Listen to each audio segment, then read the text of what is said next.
तेजी से विकास की ओर बढ़ती दुनिया के साथ इकोनॉमिक ग्रोथ और ग्लोबल कंपटीशन का मुकाबला करने के लिए टेक्नोलॉजी और इनोवेशंस एक बड़ी शक्ति के रूप में उभर रहे हैं। लेकिन इसके साथ ही विकास का एक और इम्पॉर्टेंट फैक्टर है शिक्षा। जाहिर है, अशिक्षित राष्ट्र की तुलना में शिक्षित राष्ट्र के विकास की राह पर आगे बढ़ने की संभावना ज्यादा है। ऐसे कई उदाहरण भी हमारे सामने मौजूद हैं। अगर बात भारत देश की करें तो भारत दुनिया की 3 सबसे बड़ी उच्च शिक्षा प्रणालियों में से एक है, जिसमें राष्ट्रीय स्तर पर 1000 से ज्यादा विश्वविद्यालय, 42,000 से ज्यादा कॉलेजों में 40 मिलियन से ज्यादा छात्र नामांकित हैं। लेकिन इसके बावजूद भी भारत की शिक्षा प्रणाली पर लगातार सवाल उठते नजर आ रहे हैं। वैसे तो आजादी के बाद से ही भारत की शिक्षा प्रणाली में कई सारे बदलाव किए गए हैं, लेकिन अगर हम आज के दौर की बात करें तो ज्यादातर स्कूलों में शिक्षा एक आयामी है, जिसमें अंकों यानी कि सिर्फ मार्क्स पर ध्यान दिया जाता है और कहीं ना कहीं इस वजह से बच्चों पर काफी ज्यादा प्रेशर भी पड़ता है। इसके अलावा सभी स्तरों पर प्रशिक्षित शिक्षकों की कमी है। भारतीय शिक्षा प्रणाली में गुणवत्तापूर्ण शिक्षक गायब है।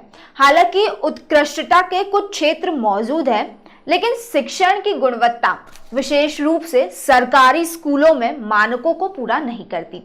तो ऐसे में एक बहुत बड़ा सवाल उठता है कि आखिर 2030 तक भारत देश बेहतर शिक्षा के पैमाने पर कैसे पहुंच पाएगा। देखिए, बेहतर शिक्षा के पैमाने पर पहुंचा जा सकता है। भारत देश में भी गुणवत्तापूर्ण शिक्षा मिलना संभव है, लेकिन बस कुछ महत्वपूर्ण बिंदुओं पर ध्यान देने की जरूरत है, जैसे कि थ्योरी से ज्यादा प्रैक्टिकल नॉलेज पर जोर। भारत देश में रटंत विद्या पद्धति है। यहाँ किताबी शिक्षा पर जोर दिया जाता है, छात्रों को किताबें रटवाई जाती है। आपने देखा भी होगा कि जब एग्जाम होते हैं और टॉपर्स निकलते हैं तो बहुत से टॉपर्स ऐसे होते हैं जो किताबें पढ़कर अच्छे मार्क्स तो ले आते हैं, लेकिन वास्तविक ज्ञान और प्रैक्टिकल नॉलेज के नाम पर उन्हें कुछ नहीं आता। तो इस चीज को बदलने की सख्त जरूरत है। क्लासेस में थ्योरेटिकल नॉलेज के साथ साथ प्रैक्टिकल नॉलेज और लर्निंग पर भी ध्यान देने की जरूरत है, ताकि देश के छात्रों को किताबी ज्ञान के साथ साथ वास्तविक ज्ञान भी हो। डिजिटल लर्निंग पर ध्यान दें। कोविड-19 महामारी ने डिजिटल लर्निंग के महत्व पर प्रकाश डाला है। वर्तमान में डिजिटलाइजेशन काफी ज्यादा बढ़ गया है। आज हर चीज डिजिटल माध्यम से हो रही है। तो सरकार को भी ग्रामीण और शहरी दोनों क्षेत्रों में छात्रों को डिजिटल उपकरण, इंटरनेट कनेक्टिविटी और डिजिटल सामग्री प्रदान करने पर ध्यान केंद्रित करना चाहिए। इससे छात्रों के इनोवेटिव माइंड के साथ साथ देश के युवाओं के दिमाग को भी बेहतर बनने में मदद मिलेगी। व्यावसायिक प्रशिक्षण पर जोर। आज के समय में बच्चा पढ़ लिख तो लेता है, लेकिन जब वो बाहर की दुनिया में कदम रखता है तो सबसे बड़ी समस्या उसके सामने खड़ी हो जाती है रोजगार की।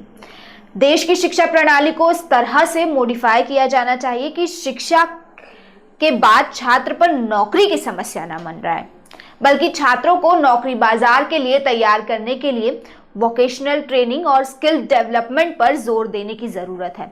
छात्रों को नई स्किल सीखने की अपॉर्चुनिटीज प्रोवाइड करना और रोजगार की तलाश में उनका समर्थन करने की जरूरत है। शिक्षक छात्र रेशियो ठीक किया जाए।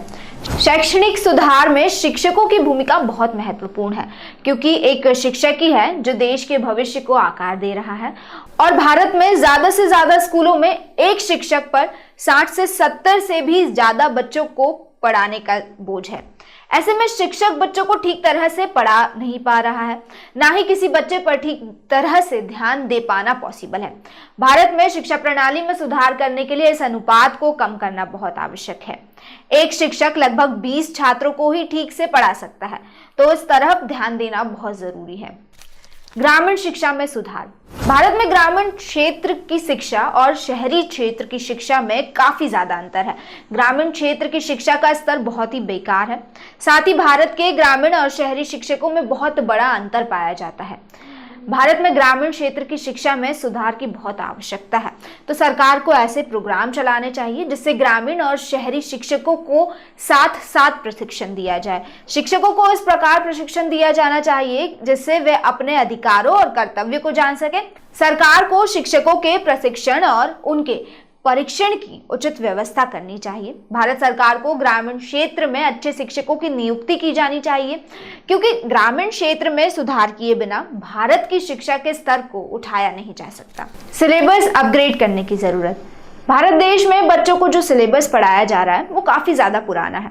आज के दौर में कई सारी चीजें बदल चुकी है। अगर हम इतिहास की ही बात करें तो बच्चों को वो इतिहास पढ़ाया जा रहा है जो कई सदियों पुराना है। आज के कॉम्पिटिटिव एरा में शायद वो इतिहास बच्चों के लिए इतना ज्यादा मददगार साबित ना हो। इसकी बजाय उन्हें मॉडर्न हिस्ट्री पढ़ाई जानी चाहिए। आजादी के बाद की घटनाओं के बारे में बताया जाना चाहिए।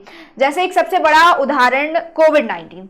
दुनिया में इतनी बड़ी आपदा हुई, लेकिन ये सिलेबस में कहीं भी मेंशन नहीं है, बल्कि बच्चों को इसे पढ़ाया जाना चाहिए ताकि आने वाली पीढ़ियों को भी इसके बारे में पता चल जाए। कुल मिलाकर सिलेबस को इस तरह से अपडेट करने की जरूरत है कि वो आज के दौर के हिसाब से छात्रों को अपडेट करे और लेटेस्ट अपॉर्चुनिटीज के बारे में बताए। तो ये वो कुछ रास्ते थे जिन पर चलकर देश 2030 तक बेहतर शिक्षा के पैमाने पर पहुंच सकता है। तो ये वो कुछ रास्ते थे जिन पर चलकर देश 2030 तक बेहतर शिक्षा के पैमाने पर पहुंच सकता है। कुल मिलाकर अगर उन्नत किताबी शिक्षा में व्यवहारिकता को जोड़ दिया जाए तो शिक्षा आधुनिक और रोजगार प्रदान करने वाली बन जाएगी। लेकिन आपको क्या लगता है, और ऐसे कौन से रास्ते या उपाय हो सकते हैं जो भारत देश में शिक्षा की गुणवत्ता को बेहतर बनाने में कारगर साबित हो सकते हैं? कमेंट कर जरूर बताएं।